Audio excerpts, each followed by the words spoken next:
It's the middle of May and I'm back in Varanger for a week of wildlife photography. Spring is just around the corner with the promise of bright nights, endless birdsong and impressive displays by the specialised local fauna. Join me for an eventful week full of surprises and witness the booming beginning of spring in the Arctic.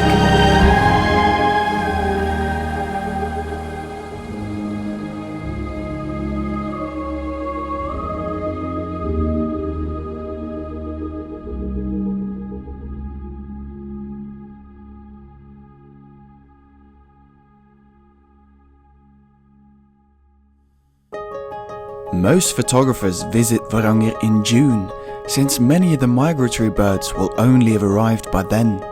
Travelling here 2 weeks earlier is a bit of a gamble. There is the chance that almost none of the migratory birds will have arrived yet, but if the odds tip in our direction, we might get the chance to witness some unique conditions and experience the explosion of life at the onset of spring.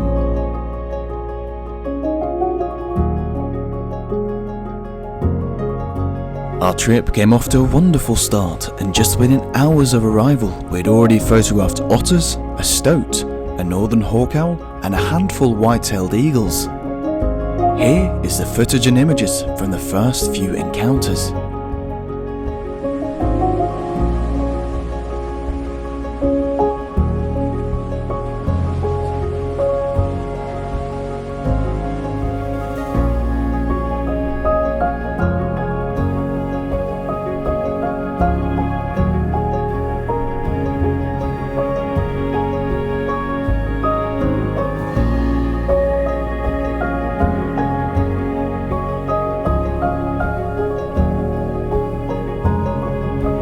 As evening rolled around, we started spotting more and more short-eared owls coming out to hunt over the marshes and fields by the fjord.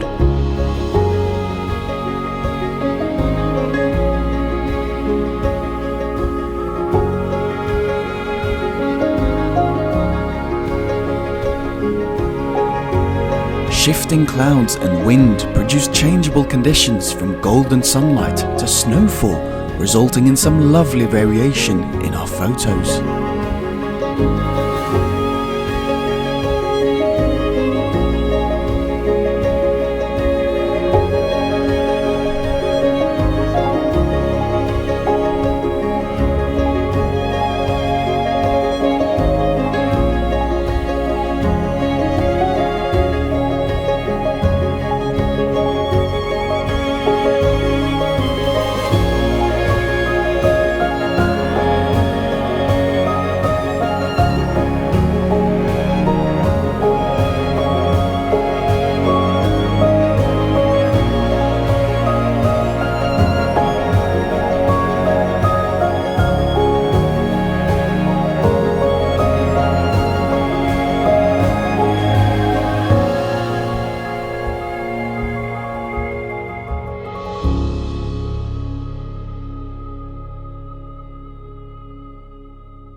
The first real surprise of the trip came already on day 2. In a harbour by the fjord, I spotted a dark bird floating about, a yellow-billed loon. These gorgeous divers breed in the Arctic regions of Russia, Canada and Alaska, but some spend the winter along the coast of Norway.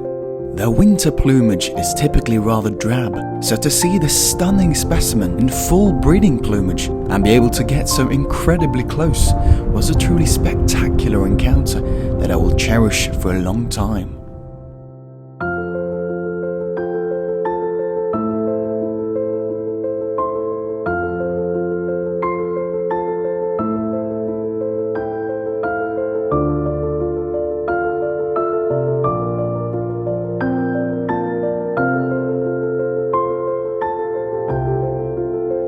That was only the beginning of our good luck. Leaving the loon behind, we continued on with the challenging task of spotting wildlife in the minimal visibility. Moments later, my heart skipped a beat as I lay eyes upon a white figure by the road. One of Norway's rarest predators stood right before me. I only managed to capture 2 photos of this white ghost of the Arctic before it slinked away and disappeared in the white.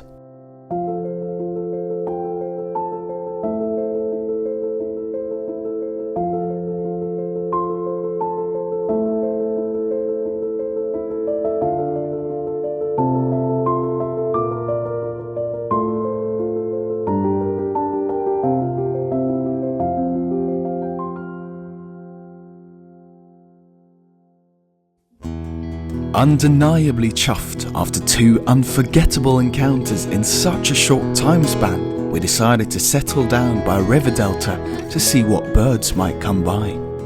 Arctic terns had congregated at the mouth of the river and were elegantly gliding about on the wings that had just taken them all the way from Antarctica.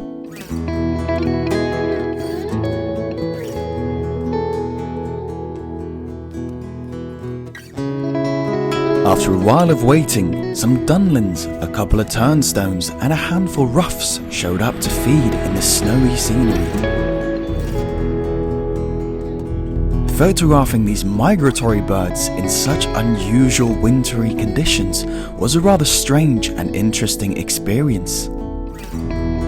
So it turned out that the gamble of an early trip definitely had its advantages.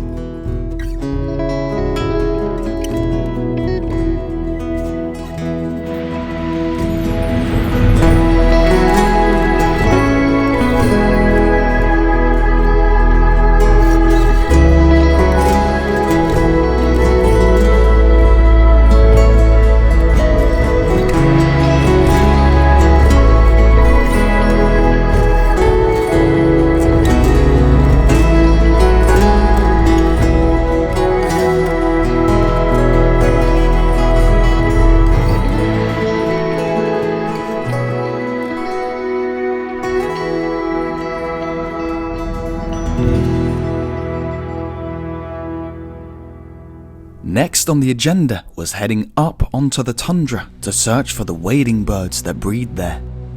But here, there were 0 suggestions of spring approaching, and the vast empty landscape was almost completely devoid of life. But only almost.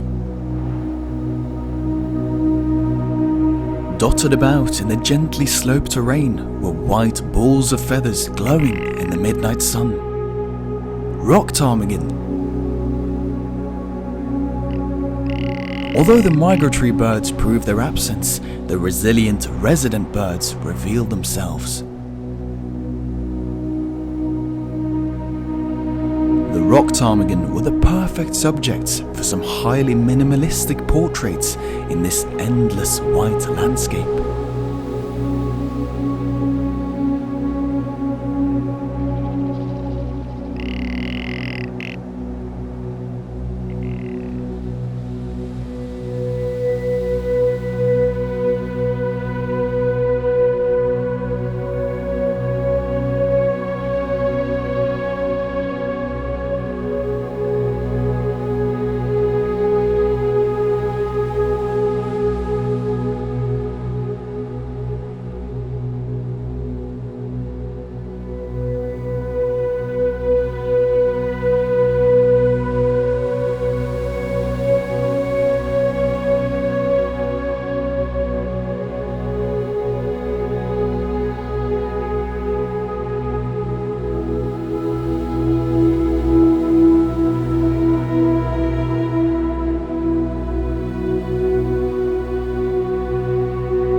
Eventually, we came across some open water. Here, whooper swans, long-tailed ducks, and a small handful different wading birds had gathered. Considering that Varanger receives some of the least precipitation across the entirety of Norway, the amount of snow we were presented with during our week in May was rather astounding. As you may know, I absolutely love photographing wildlife in snow, so these opportunities were true highlights of my year.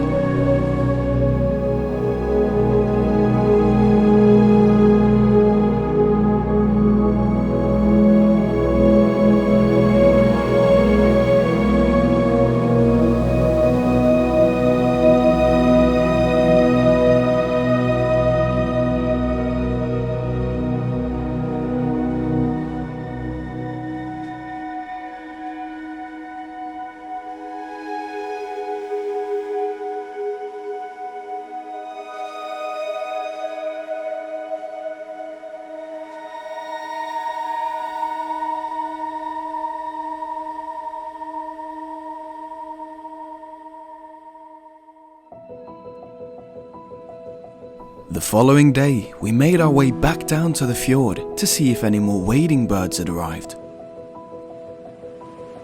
And indeed, they had.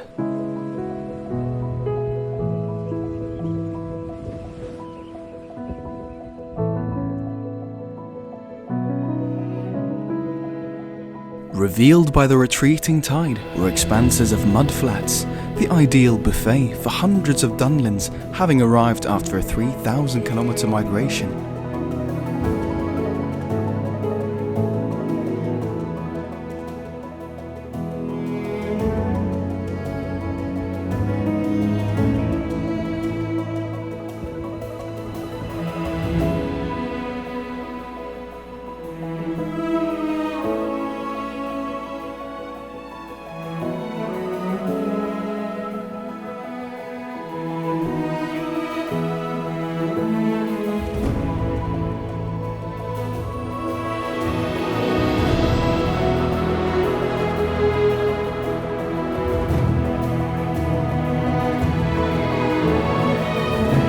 The tide eventually came in and the dunlins and other wading birds dispersed.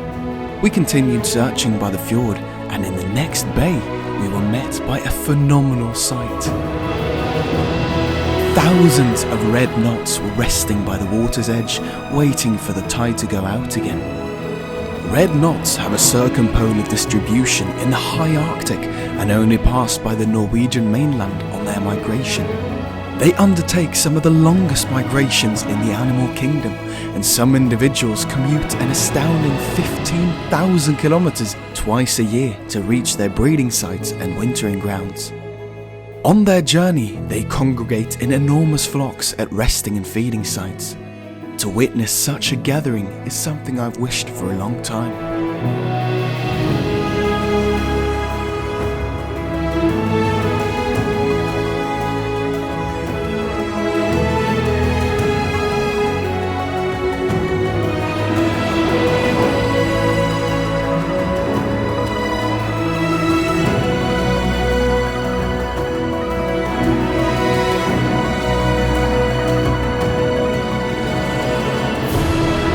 Just when I thought it couldn't get any better, the skies opened and snow started falling.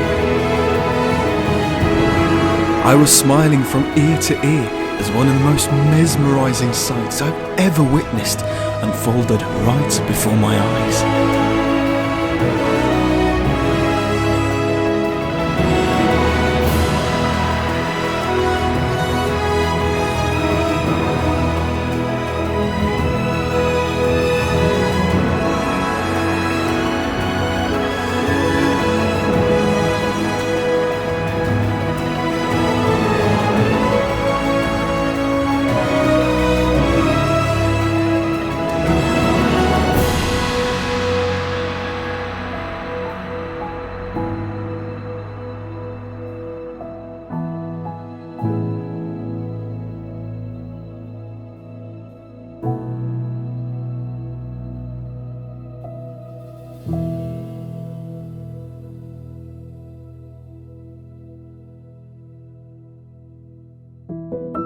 The next evening, we headed out in search of willow ptarmigan.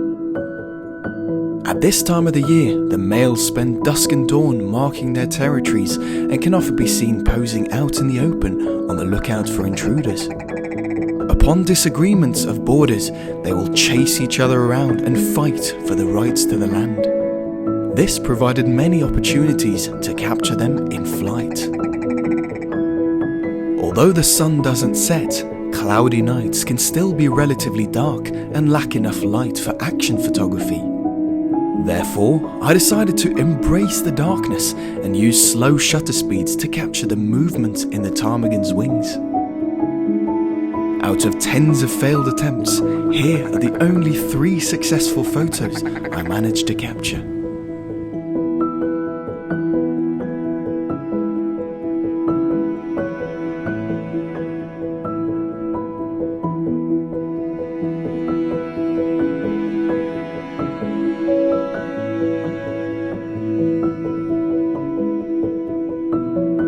Mountain hares are also a frequent sight during the darkest hours of the day.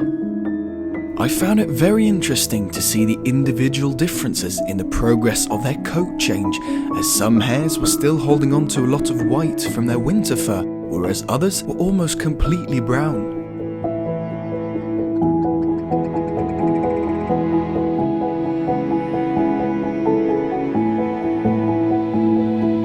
Once again, I focused on longer shutter speeds and managed to capture 2 reasonably sharp frames of the hopping hares.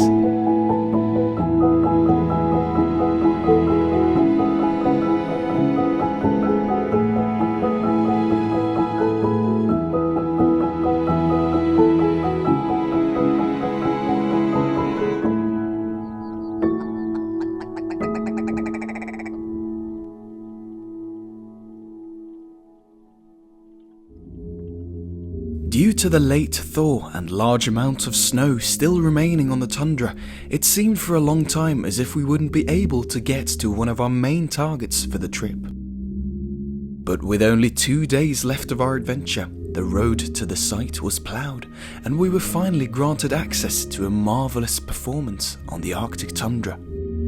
The act in question is the ruff leg.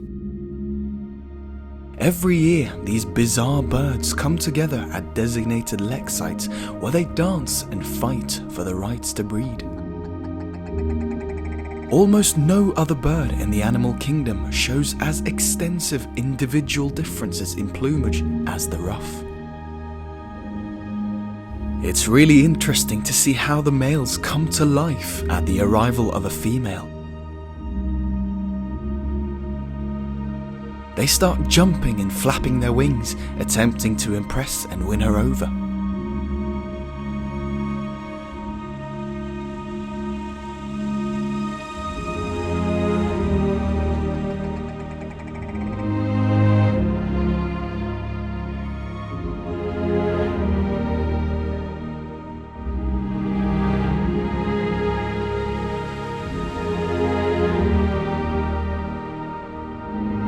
I decided to focus on capturing atmospheric shots and also worked a bit with slower shutter speeds.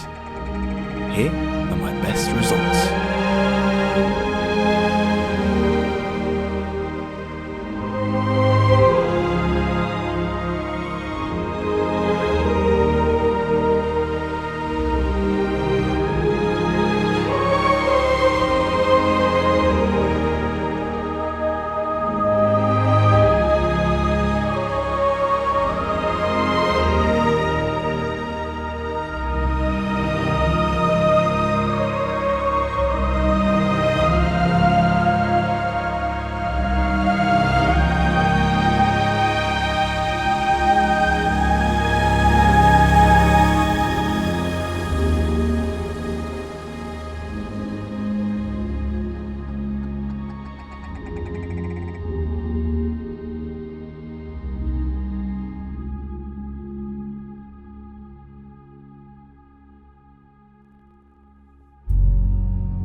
The last few hours of our stay in Varanger, we spent searching for wildlife in the Pacific Valley.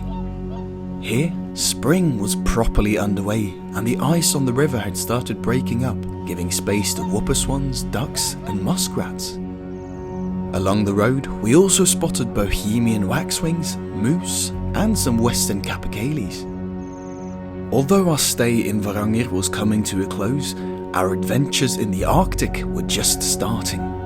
For next on the agenda, we would be flying even further north to a land I longed to visit for as long as I can remember.